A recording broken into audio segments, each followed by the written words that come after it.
Trước hết là khi bước vào một tác phẩm, bao giờ ta cũng cần phải có một cái nhìn tổng quát.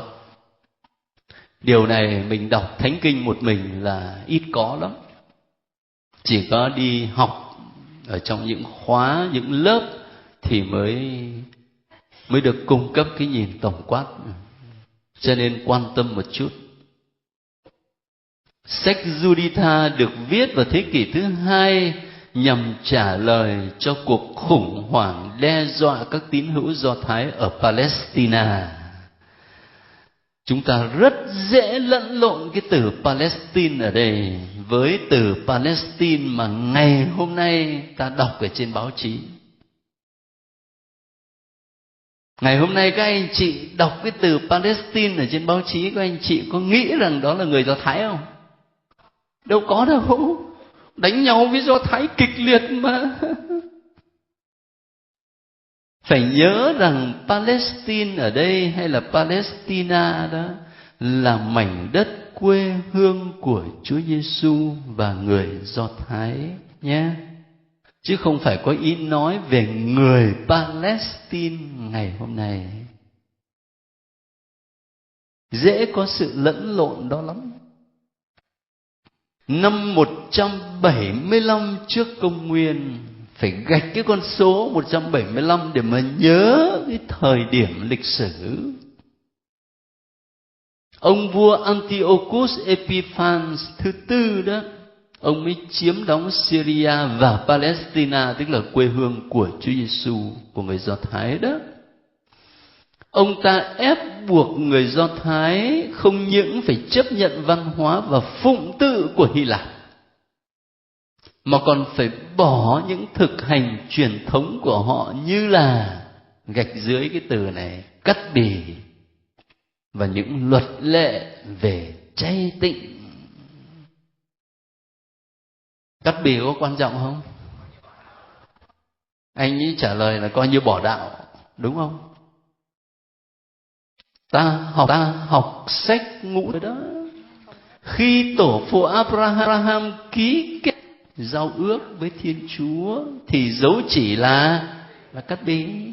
Cho nên anh nói là không cắt bì nữa là coi như bỏ đạo, là anh có lý đấy. Đối với người Do Thái là điều hết sức quan trọng. Và ngay cả đến thời Tân Ước sau Chúa Giêsu, hôm nay lễ Thánh Phêrô và Thánh Phaolô, các anh chị có nhớ cái câu chuyện là khi Thánh Phaolô đi giảng đạo đó, thì ngài gặp một vấn đề là người ta đặt ra, thế người Do Thái người ta đã cắt bì rồi, bây giờ người ta tin vào Chúa Giêsu Kitô thì người ta chịu phép rửa. Bây giờ những người không phải Do Thái mà chưa có chịu cắt bì, bây giờ người ta tin vào Chúa Giêsu Kitô thì người ta chịu phép rửa, nhưng người ta có cần phải cắt bì không? Đấy, Thánh Phaolô trả lời là không. Hội thánh trả lời là không. Nhưng mà khi đặt câu hỏi như vậy thì chứng tỏ rằng việc cắt bì nó quan trọng như thế nào. Quan trọng như thế nào đối với người Do Thái. Cho nên gạch dưới cái từ đó để đọc lại mình quan tâm. Và từ kế tiếp đó là chay tịnh.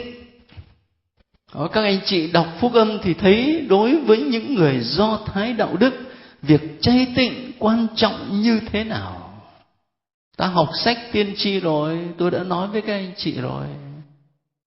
Mình ăn chay một năm chỉ có 2 lần, thứ tư lễ cho và thứ 6 tuần thánh. Còn người ta thì ăn chay mỗi tuần 2 lần.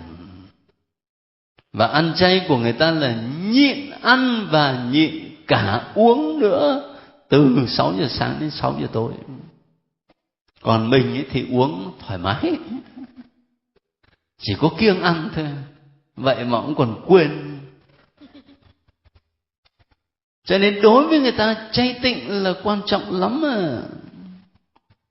Rồi chúng ta xem tiếp đó, trong bối cảnh như vậy, cái bối cảnh mà người ta ép buộc dân Do Thái phải bỏ cả những thực hành truyền thống của họ đó, ta gọi là một cuộc bách hại tôn giáo đi, Thế thì ở đỉnh cao của cuộc bách hại đó là năm 167, có một nhân vật tên là Mattathias. Nhớ tên ông này, Mattathias. Ông ấy là một người Do Thái can đảm. Khi bị người ta ép buộc là phải dâng lễ tế trên bàn thờ thần ngoại, chứ không phải là bàn thờ kính Đức Chúa Giê-bê, thì ông ta đã giết luôn sứ giả của nhà vua, rồi cùng với 5 đứa con chạy lên trên núi và bắt đầu một cuộc cách mạng, một phong trào chống đối mà chúng ta đọc sách thì nghe nói đó là phong trào chống đối của nhà Ma-ca-bê. Sau này đến năm 164 đó, tức là sau 3 năm, nếu mà so với năm 167, sau 3 năm thì nhà Ma-ca-bê đã chiếm lại được đền thờ và thánh hiến lại. Và sau thời gian chiến tranh thì người Do Thái được hưởng một nền độc lập tương đối. Đấy, ta đặt mình vào trong bối cảnh lịch sử như vậy thì mới thấy là cuốn sách mà tuần này mình đọc đây này, sách bà Juditha này, được viết vào trong thời kỳ chống đối của nhà Ma-ca-bê. Và cái câu chuyện của cuốn sách thì rất là hấp dẫn. Tôi chắc chắn là các anh chị đọc sách Juditha này thì thấy hấp dẫn hơn là đọc sách các tiên tri, bởi vì nó như là tiểu thuyết ấy. Nhất là trong này lại có cả chuyện bà ấy lại đẹp nữa chứ. Đấy, dùng nhan sắc của mình để bà ấy tấn công thì lại càng hấp dẫn nữa. Cái đại khái câu chuyện thì chúng ta nắm rồi.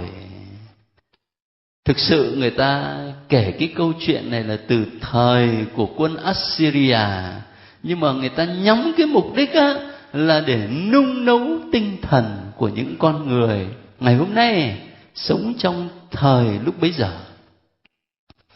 Cái chuyện kể về một thành của Israel bị một ông tướng Assyria là ông Holophech là ông ấy chiếm đóng. Thế thì các vị lãnh đạo của thành Israel đó mới họp nhau lại, và rất là buồn cười thế này là họ quyết định rằng nếu trong 5 ngày mà Chúa không đến cứu giúp á, thì là họ sẽ dâng luôn cái thành đó cho quân địch. Các vị lãnh đạo rất là sáng suốt. Thế thì khi mà nghe người ta nói về quyết định của các nhà lãnh đạo như thế, thì một người phụ nữ lại là một bà góa nhưng rất là đạo đức và đồng thời lại có nhan sắc, bà ấy không chấp nhận được cách giải quyết như vậy. Và từ cái nhìn của đức tin, bà ấy cho rằng đó là cách giải quyết của những người thiếu lòng tin vào Chúa.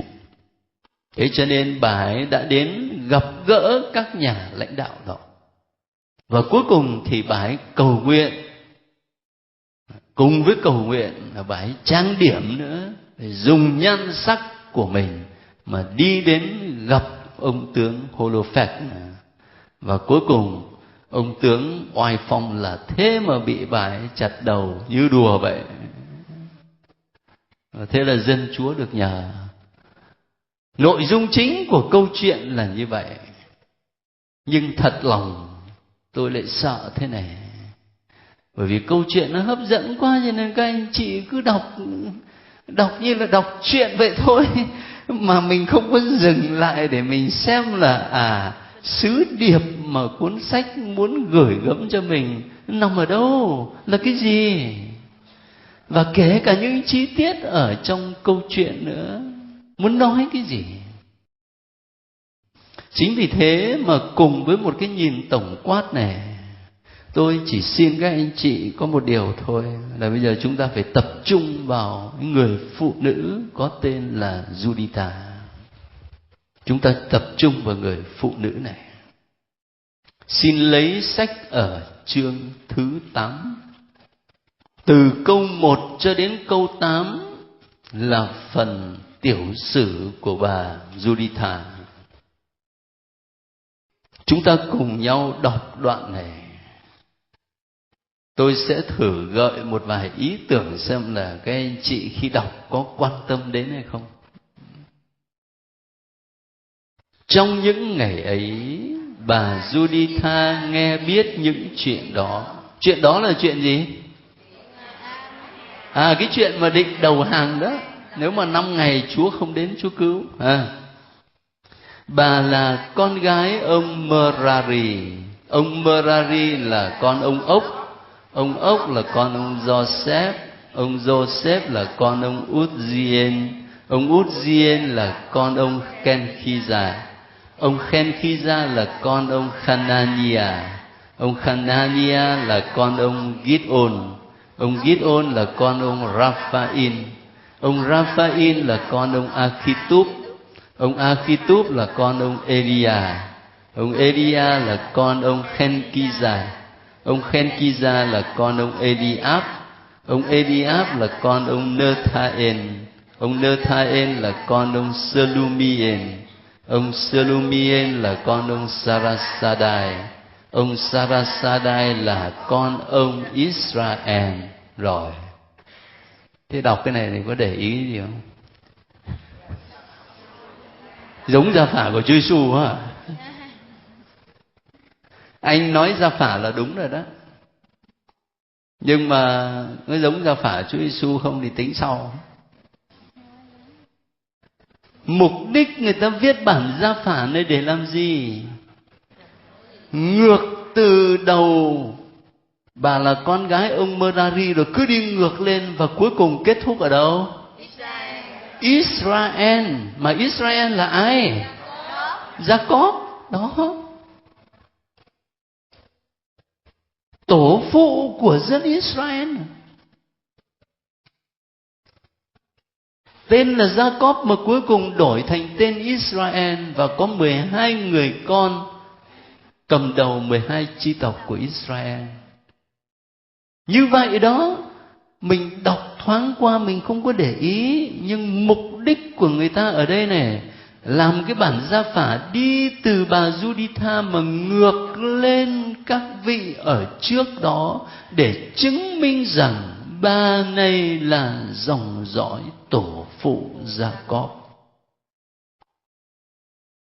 Cho nên quan trọng lắm. Ở trong thời lưu đày và thời sau lưu đày, việc chứng minh một người thực sự là hậu duệ của tổ phụ Jacob, tổ phụ Abraham là điều rất quan trọng. Đấy. Người ta có mục đích chứ không phải là không có đâu. Thế bây giờ chúng ta đọc tiếp nhé. Chồng bà là ông Manasseh, người cùng chi tộc và gia tộc của bà. Ông đã chết vào mùa gặt lúa mạch. Quả thật, khi ông đang trông coi những người bó lúa ở ngoài đồng, thì bị trúng nắng và ngã bệnh liệt giường. Ông chết ở Bai-ti-lua là thành của ông. Người ta chôn cất ông bên cạnh tổ tiên tại cánh đồng nằm giữa Đô-tha-im và Ba-la-môn. Bà Juditha ở Góa đã được 3 năm 4 tháng. Bà làm một căn phòng nhỏ trên sân thượng nhà bà. Bà mặc áo vải thô và áo góa phụ. Bà ăn chay suốt thời gian ở Góa, trừ các ngày áp sa-bát và các ngày sa-bát, các ngày áp ngày mùng 1 và các ngày mùng 1, cũng như các ngày lễ ngày hội của nhà Israel. Dung mạo bà xinh đẹp, dáng điệu thật duyên dáng. Hơn nữa, ông Manasseh chồng bà còn để lại cho bà vàng bạc, tôi tớ trai gái, súc vật và ruộng nương. Bà thừa hưởng tất cả tài sản ấy. Không một ai chê trách bà được điều gì, bởi vì bà rất kính sợ Thiên Chúa. Ở đây có một điểm mà các anh chị phải quan tâm. Đó là bà ấy là góa phụ. Góa phụ. Ở trong Thánh Kinh hay nói đến các bà góa và ai nữa? Trẻ mồ côi góa bụa. Đó là hai thành phần hay được nhắc tới. Lý do làm sao biết không? Xã hội Do Thái là xã hội phụ hệ. Người ta lấy người đàn ông làm chuẩn, người đàn bà là phụ thôi. Cho nên khi mà người đàn bà chồng còn sống đó, rồi có con trai, đó là nương tựa vào người chồng, nương tựa vào đứa con. Thế còn bây giờ mà chồng chết rồi là coi như chả còn nơi nương tựa nào nữa. Cho nên cuộc sống rất là cơ cực. Chúa Giêsu chứng kiến người ta đang khiêng quan tài một anh thanh niên, và đi sau cỗ quan tài đó là một người mẹ khóc lóc thảm thiết, và Chúa Giêsu chạy lòng thương. Là bởi vì người mẹ này chỉ có nương tựa vào đứa con thôi, mà bây giờ nó chết không còn nơi nào nương tựa. Thế thì những người góa bụa đó, họ không có nơi nào nương tựa ngoại trừ chính Chúa. Đấy là điểm phải quan tâm. Ngoại trừ chính Chúa. Và những chi tiết mà sách Giu-đi-tha mô tả ở đây này cho thấy người phụ nữ này là một người sống rất mẫu mực nhé. Những chi tiết mà tôi dám bảo đảm các anh chị không có để ý đâu. Chồng bà là ông Mơ-na-xê, người cùng chi tộc và gia tộc của bà. Mình đâu có để ý cái chuyện đó. Nhưng mà trong bối cảnh lịch sử lúc bấy giờ đó, cái việc mà kết hôn với những người trong cùng một dòng tộc là điều quan trọng. Một trong những dấu hiệu của người đạo đức đấy, chứ không có kết hôn với dân ngoại. Thế cho nên chi tiết rất bình thường, chúng ta đọc chúng ta không quan tâm, nhưng chi tiết đó cho thấy bà ấy là người sống rất mẫu mực. Thế rồi kể thêm thế này, bà mặc áo vải thô và áo góa phụ. Áo vải thô, chứ không phải là chồng chết rồi bây giờ là diện kịch liệt. Cái quan điểm thời này có thể khác, nhưng mà quan điểm thời đó đó, mặc áo vải thô, mặc áo góa phụ, rồi ăn chay nhá, ăn chay. Một điểm nữa mà chúng ta cũng không mấy quan tâm đâu, đó là khi nói đến nhan sắc của người phụ nữ này. Thời buổi bây giờ mình nói nhan sắc là mình chỉ hoàn toàn nghĩ cái chuyện bên ngoài. Số tiền mà người ta tiêu để lo cho nhan sắc của mình xem ra là cũng khá khá đấy.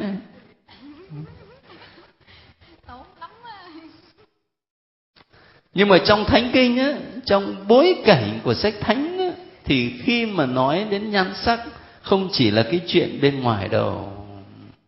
Tôi thử lấy một ví dụ coi này. Ở trong sách Thánh rất nhiều lần nói đến các phụ nữ có nhan sắc. Ví dụ như là tổ phụ Gia-cóp mà lấy hai vợ, hai chị em, phải không? Thế thì sách Thánh mô tả là cô Lê-a thì mắt lờ đờ, còn cô Ra-khen thì duyên dáng và có nhan sắc. Đó. Thế thì cái chuyện mà nhan sắc ở đây á, nó không chỉ là cái bề ngoài, mà nhan sắc ở đây còn muốn nói đến sự thánh thiện của tâm hồn. Thành thử ra khi mà nhấn mạnh đến cái nhan sắc của bà Giu-đi-tha, chúng ta không chỉ nên nghĩ đến chuyện ở bên ngoài. Và trong sách Thánh có nhiều bà góa đã đóng một vai trò quan trọng chứ. Giống như là mình học sách bà Rút á, cũng là bà góa vậy. Rồi nếu mà đọc ngược lại sách Sáng Thế đó, Gotama chẳng hạn. Và cả hai nhân vật này, Bà Rút với lại Tama, đều nằm trong gia phả dẫn đến ai? Chúa Giêsu Kitô. Thế mới lạ. Có những chi tiết mà chúng ta ít quan tâm, tôi nhắc thì các anh chị có thể cầm bút để ghi vào đó. Nó là cái cách giúp cho mình đọc sách thánh mà mình hiểu rõ hơn. Kế tiếp, cũng ở trong chương 8 thôi, bà Juditha và các kỳ mục. Bản văn rất là dài, chúng ta không có giờ để mà đọc hết. Nhưng tôi xin các anh chị này, để ý từ câu 11 cho đến câu 12 thôi. 2 câu thôi. Các ông đến nhà bà nói với các ông: thưa các vị thủ lãnh của dân cư ở Baitilua, xin nghe tôi nói đây. Lời các vị nói trước mặt dân hôm nay, cũng như lời các vị đã thề giữa Thiên Chúa, và các vị đều không phải. Các vị nói là sẽ trao nộp thành cho kẻ thù, nếu trong thời gian các vị ấn định, Đức Chúa không ngoảnh lại cứu giúp chúng ta. Vậy các vị là ai mà hôm nay dám thử thách Thiên Chúa và chiếm chỗ Thiên Chúa ở giữa con cái loài người? Đấy. Nhà mình tưởng tượng đi, một người đàn bà mà là một người đàn bà quá đấy, mà xuất hiện ăn nói với những người lãnh đạo của một dân, dạy dỗ cho những ông ấy. Bà ấy phải có nội lực ghê gớm lắm chứ. Bà ấy nói một cái câu rất hay: các vị là ai mà các vị dám đưa ra một thời hạn để ấn định cho Chúa? Nếu trong 5 ngày mà Chúa không cứu giúp thì chúng tôi giao thành cho quân thổ. Chúng ta là ai mà chúng ta dám ấn định cho Chúa phải làm thế này, phải làm thế kia? Nhưng mà đôi khi nghĩ lại đó, cũng có những khi mà mình cầu nguyện là: lạy Chúa, nếu mà trong tuần này mà Chúa không gửi cái số tiền đó về để con trả nợ, đó là coi như xong. Có khi không nói ra miệng đấy, nhưng mà nghĩ trong đầu đó: tuần này mà Chúa không gửi cái số hàng đó về là thôi coi như con bỏ. Không có đạo với nghĩa gì cả. Hóa ra là mình ấn định cho Chúa. Như vậy thử hỏi rằng lúc bấy giờ thì chúng ta là Chúa hay Chúa là Chúa? Chúng ta là Chúa, và chúng ta biến Chúa thành tôi tớ của mình. Tôi tớ để phục vụ ý muốn của mình, chứ không phải là chúng ta là tôi tớ và đến xin Chúa giúp đỡ. Cho nên cái câu hỏi mà bà ấy đặt ra cho những vị lãnh đạo ở đây này phải là câu hỏi mà chính chúng ta đặt ra cho mình. Có một câu nữa hay lắm ở phía dưới đó. Câu thứ 18.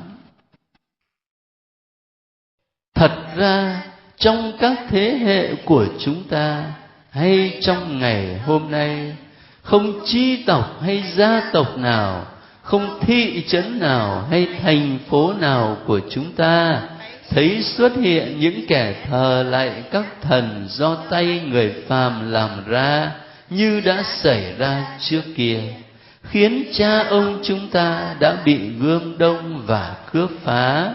Nhiều người đã ngã gục trước mặt quân thủ. Còn chúng ta không nhận biết một thần nào khác ngoài Thiên Chúa. Vì thế chúng ta hy vọng người sẽ chẳng khinh thường chúng ta, hoặc bất cứ ai trong giống nòi chúng ta. Cái câu này thì nó lại được nhấn mạnh về một mặt khác. Đó là ở chỗ người phụ nữ này nói với các vị lãnh đạo của dân đó là: tại sao chúng ta không đủ tự tin? Mình sống đạo mà tại sao mình lại không có tự tin? Bà ấy nói thẳng: nếu mà so sánh thời đại của chúng ta với những thời đại khác á, thì thời đại của mình đâu có chạy theo thần ngoại đâu, mình đâu có thờ thần ngoại đâu. Thế tại sao mà mình không có tự tin vào chính đời sống đạo của mình, mà đâm sinh ra chán nản, thất vọng, lo sợ như vậy? Cho nên người phụ nữ này phải có một đời sống nội tâm vững mạnh lắm. Tôi đọc đến đây tôi liên tưởng đến một số vị thánh trong lịch sử giáo hội, như là Catarina Siena chẳng hạn đó. Lịch sử bảo rằng là bà ấy đâu có học hành gì cao đâu, vậy mà bà ấy đến, bà ấy xin lỗi, bà ấy dạy dỗ cả Đức Giáo Hoàng. Bà ấy nói với Đức Giáo Hoàng cái lập trường mà Đức Giáo Hoàng phải giữ, phải sống trong cái hoàn cảnh lúc đó. Những người phụ nữ đó là có một đời sống nội tâm rất mạnh. Và nhiều nhà thần bí ở trong lịch sử giáo hội là các phụ nữ. Catarina Siena, Teresa Avila, Teresa Hài Đồng Giêsu, Teresa Calcutta. Những người phụ nữ có một đời sống nội tâm rất mạnh. Cho nên nhìn bên ngoài thì yểu điệu vậy, mà ở đây này, bà ấy đến bà ấy dạy dỗ cho những nhà lãnh đạo của một dân tộc, mà dạy dỗ cả về đời sống đức tin. Rồi tiếp đó nhé, các anh chị để ý xem là bà ấy chuẩn bị cái cuộc chiến để chống lại ông tướng Holofernes như thế nào. Bà ấy có hai cách chuẩn bị, chứ không phải chỉ có một. Thứ nhất là chuẩn bị bằng cầu nguyện. Và khi bà ấy cầu nguyện, mình để ý chương 9 ở câu thứ nhất này. Bà Juditha sấp mặt xuống đất, rắc cho lên đầu, cởi áo vải thô đang mặc. Tại đền thờ của Thiên Chúa ở Jerusalem, vào một buổi dâng hương ban chiều, bà Juditha lớn tiếng kêu cầu cùng Đức Chúa. Xem bà ấy cầu nguyện xong, bà ấy sấp mặt xuống đất, một thái độ cầu nguyện. Có lần tôi mới nói với các anh chị là tôi rất tiếc là trong một số nhà thờ của chúng ta bây giờ không còn bàn quỳ nữa. Sấp mặt xuống đất, một thái độ thờ lạy, phủ phục trước nhan Chúa. Mình thì cứ nghênh ngao, coi Chúa chả ra gì. Cầu nguyện không phải chỉ bằng miệng, mà cầu nguyện với cả con người của mình. Cầu nguyện với cả con người của mình, cầu nguyện với chính thân xác mình. Thân xác mình nó biểu lộ tâm tình cầu nguyện ở bên trong. Không chừng mình lại cầu nguyện giống y như cái anh Pha-ri-sêu ở trong dụ ngôn, lên thật sát cung thánh, xong rồi ngửa cổ ra nói với Chúa: Chúa coi tôi đây này, tuần tôi ăn chay bao nhiêu lần, tôi đóng bao nhiêu tiền cho nhà thờ. Cái thái độ của bà này hay lắm, phủ phục trước nhan Chúa, sấp mặt xuống đất, thái độ hết sức khiêm tốn, rắc cho trên đầu, cầu nguyện với lòng sám hối, chứ không phải tự mãn. Rồi bà ấy cầu nguyện vào lúc nào? Sách Thánh kể lại là vào một buổi dâng hương ban chiều. Có nghĩa là bà ấy không cầu nguyện với tư cách một cá nhân, mà bà ấy đưa lời cầu nguyện của mình vào trong lời cầu nguyện của cộng đoàn dân Chúa. Của cộng đoàn dân Chúa. Ngày hôm nay là chúng ta nói đến chiều kích giáo hội ở chỗ này. Những ai mà cứ dùng lập luận tôi giữ đạo tại tâm, tôi đâu cần đến nhà thờ làm gì, cứ giữ đạo tại tâm là được, ăn ngay ở lành là được. Lý luận như vậy là quên mất một điều: khi tôi được rửa tội, tôi trở thành Kitô hữu, là tôi trở nên thành viên của một gia đình là giáo hội. Và vì thế, ngoài những giây phút cầu nguyện riêng tư một mình trong phòng kín, có những lúc tôi đến nhà thờ để cầu nguyện chung với hội thánh, với anh chị em tôi. Một chi tiết rất nhỏ, mục đích của tôi hôm nay chỉ là để ý những cái chi tiết nhỏ nhỏ như vậy đó, để giúp cho các anh chị khi mà đọc sách thánh đó, nếu mà chịu khó đọc chậm chút, quan tâm những chi tiết đó và mình có hiểu biết một chút, thì mình sẽ thấy là nó không chỉ đơn giản là chuyện tiểu thuyết đâu, mà có ý nhắn nhủ mình một điều gì.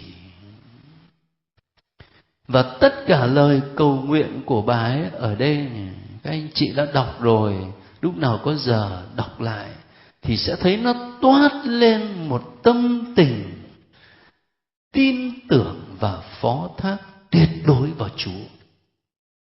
Sức mạnh của Chúa là trên hết, cho nên còn không có nương tựa vào sức mạnh thế gian, mà còn nương tựa vào Chúa thôi.